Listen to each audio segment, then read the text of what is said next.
Assalamualaikum warahmatullahi wabarakatuh. Kembali lagi di channel Cerita Islami. Kali ini kita akan membahas kisah pemuda yang soleh yang hidup pada zaman Khalifah Umar bin Khattab. Jangan lupa untuk sukai video ini, komen dan berlangganan, serta bagikan video ini kepada yang lain, semoga bisa bermanfaat.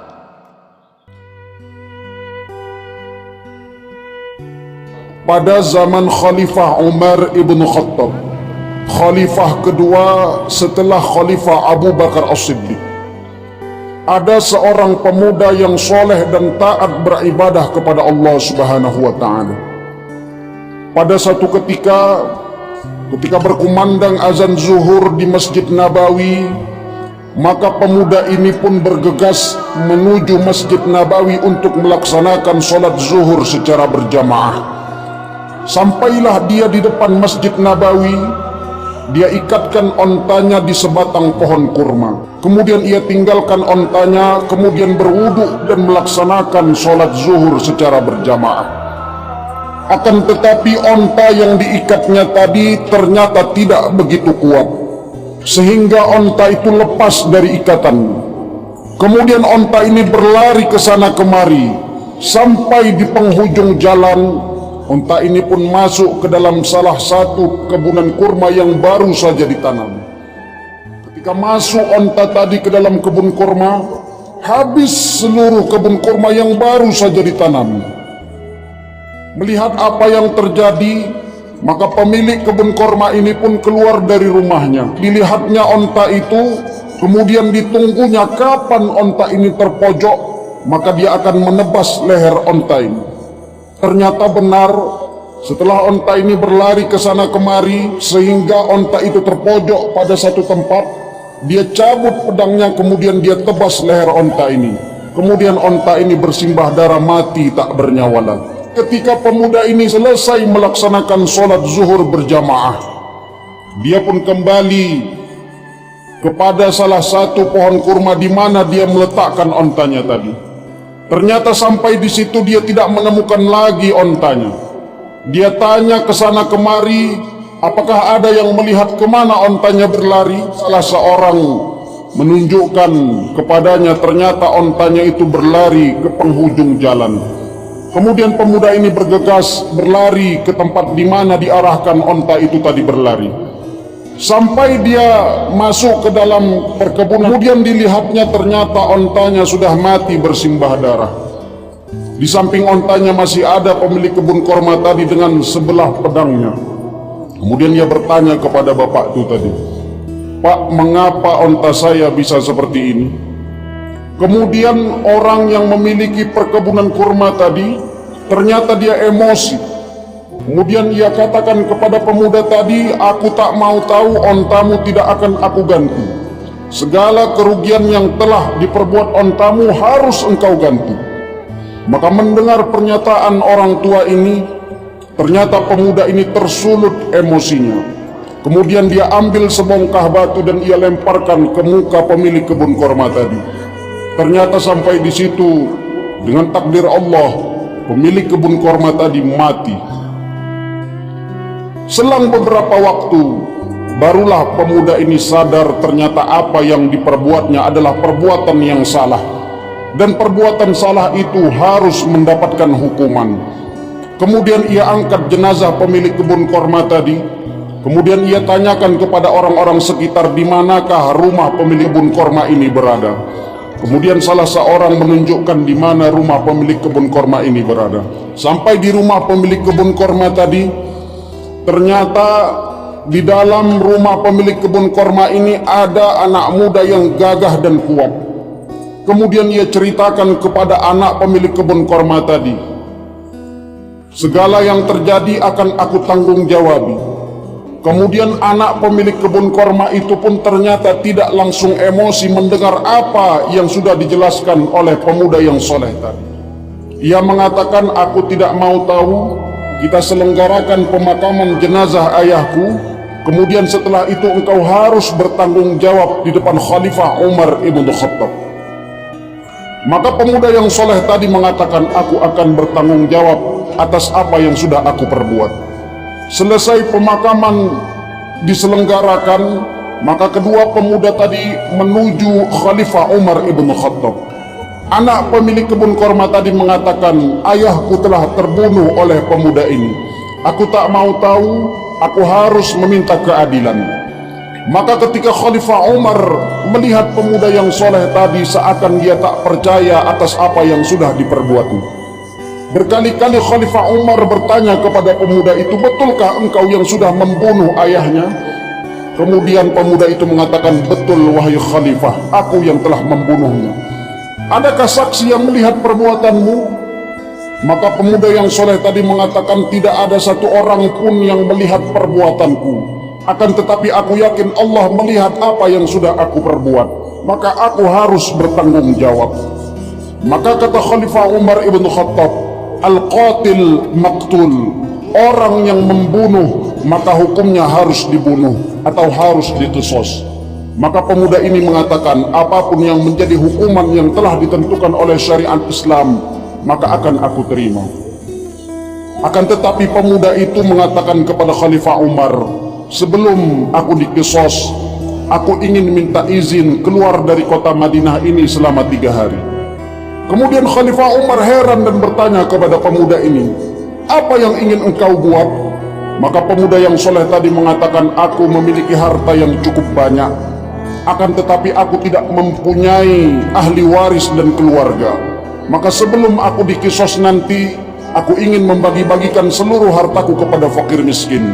Setelah aku menunaikan hajatku, maka aku akan kembali ke kota Madinah. Maka kata Khalifah Umar, engkau tidak boleh lagi keluar dari kota Madinah, karena ketika engkau nanti keluar, belum tentu engkau akan kembali ke kota Madinah untuk diqisas, kecuali ada salah seorang yang berani menjaminkan dirinya untukmu. Ketika engkau nanti tidak kembali ke kota Madinah, maka dialah yang akan diqisas. Maka berdirilah pemuda yang soleh tadi. Dilihatnya orang-orang di sekitar, ternyata masih ada salah seorang sahabat Rasulullah yang masih hidup pada saat itu. Sahabat itu bernama Abu Dzar Al-Ghifari. Ia datangi Abu Dzar Al-Ghifari, wahai paman, maukah engkau menjaminkan dirimu untukku? Ketika nanti aku tidak kembali, maka engkau yang akan diqisas oleh Khalifah Umar. Maka apa kata Abu Dzar Al-Ghifari? Pergilah nak, tunaikan hajatmu. Maka kembalilah setelah selesai engkau menunaikan hajatmu ke kota Madinah ini. Maka pemuda ini pun diizinkan oleh Khalifah Umar keluar dari kota Madinah. 1 hari ditunggu, kemudian masuk hari kedua, dan masuk pada hari yang ketiga. Ternyata pada hari yang ketiga, tunggu pemuda ini tak kunjung datang dari luar kota Madinah. Maka anak pemilik kebun korma tadi yang ayahnya telah terbunuh mengadu kepada Khalifah Umar, wahai Khalifah, aku tak mau tahu ayahku telah terbunuh. Siapa yang menjaminkan dirinya untuk pemuda itu, maka harus menunaikan janjinya kepadaku. Maka Abu Dzar Al-Ghifari mendengar pernyataan pemuda itu. Dia buka jubahnya, kemudian ia julurkan lehernya untuk diqisas pada saat itu. Nah, ternyata ketika leher Abu Dzar Al-Ghifari hendak ditebas dan diqisas oleh Khalifah Umar, ternyata sayup-sayup dari kejauhan terdengar suara pemuda itu memanggil. Ternyata yang datang itu adalah pemuda yang soleh tadi. Semua orang heran dan bertanya kepada Abu Dzar Al-Ghifari, wahai Abu Dzar, engkau pasti kenal dengan pemuda itu. Maka Abu Dzar mengatakan, aku sama sekali tak kenal dengan pemuda itu. Ada lagi yang bertanya, engkau pasti kenal dengan ayahnya dan keluarganya. Lagi-lagi Abu Dzar Al-Ghifari mengatakan, aku tak kenal dengan ayahnya dan aku tak kenal dengan keluarganya. Dan orang-orang bertanya kepada Abu Dzar Al-Ghifari, wahai Abu Dzar, kalau kau tidak kenal dengan keluarganya dan tidak kenal dengan dia, mengapa engkau berani menjaminkan dirimu untuknya? Apa kata Abu Dzar Al-Ghifari? Aku hanya tidak ingin tidak ada lagi orang Islam yang mau saling menolong antara satu dengan yang lain. Maka mendengar pernyataan Abu Dzar Al-Ghifari ini, pemuda yang ayahnya telah terbunuh tadi mengatakan kepada Khalifah Umar, wahai Khalifah, aku cabut tuntutanku kepada pemuda dan kepada Abu Dzar Al-Ghifari ini. Aku tidak mau tidak ada lagi orang-orang Islam yang mau saling maaf-memaafkan. Dalam kisah ini, ternyata sesoleh apapun kita, ketika marah itu merajalela, maka hilang ketaatan kita kepada Allah Subhanahu wa taala. Rasulullah sallallahu alaihi wasallam ketika ditanya oleh para sahabat, "Ya Rasulullah, apakah amalan yang ringan untuk dilakukan akan tetapi ganjarannya besar di sisi Allah?" Maka Rasulullah mengatakan, "La takhdab," faraddada miraran. Jangan marah, dan Rasul mengulang-ulangnya berkali-kali. Dan pada hadis yang lain Rasulullah mengatakan, "La takhdab walakal jannah." Jangan marah dan engkau akan mendapatkan sorga yang dijanjikan oleh Allah Subhanahu wa taala. Maka di dalam Islam dianjurkan untuk menahan amarah kita kepada orang lain. Bukan berarti kita tidak boleh marah, akan tetapi marah itu tepat pada tempatnya. Maka Rasulullah mengajarkan kepada kita, ketika marah dalam keadaan berdiri dianjurkan untuk duduk, ketika marah dalam keadaan duduk dianjurkan untuk berbaring, ketika marah dalam keadaan berbaring pun kita dianjurkan untuk berwudu dan melaksanakan sholat sunat kepada Allah Subhanahu wa taala. Kemudian yang kedua, hikmah yang dapat kita petik dalam kisah ini adalah dianjurkannya untuk saling tolong menolong antara sesama umat Islam. Wa ta'awanu 'alal birri wat taqwa wa la ta'awanu 'alal itsmi wal 'udwan. Terlebih lagi dalam urusan takwa, urusan untuk meringankan beban orang lain, maka sesama umat Islam sangat dianjurkan. Bahkan janji Allah Subhanahu wa taala, "Sab'atun yauma la zilla illa zilluh." Nanti tidak ada naungan, tidak ada syafaat, tidak ada pertolongan. Pada saat itu ada 7 golongan kata Allah yang akan mendapatkan naungan Allah Subhanahu wa taala. Di antaranya adalah orang-orang yang selama hidup di atas muka bumi ini meringankan kesusahan-kesusahan saudaranya. Maka dengan menolong sesama umat Islam, maka kita harapkan naungan Allah Subhanahu wa taala. Kemudian yang terakhir adalah saling maaf memaafkan, karena saling maaf memaafkan antara umat Islam sangat dianjurkan. Dalam Al-Quran disebutkan salah satu ciri orang yang bertakwa adalah wal'afina 'anin nas, sanggup saling maaf memaafkan antara satu dengan yang lain. Orang yang paling merugi adalah orang yang tak mau meminta maaf dan tak mau memaafkan orang lain. Maka ketika amalnya ditimbang, begitu banyak amalnya, amal hajinya, amal puasanya, amal sholatnya, dan banyak amal-amal yang lain, akan tetapi gara-gara urusan saling maaf memaafkan, maka kita terganjal untuk masuk ke dalam surga Allah. Begitu besar hikmah daripada saling maaf memaafkan antara satu dengan yang lain.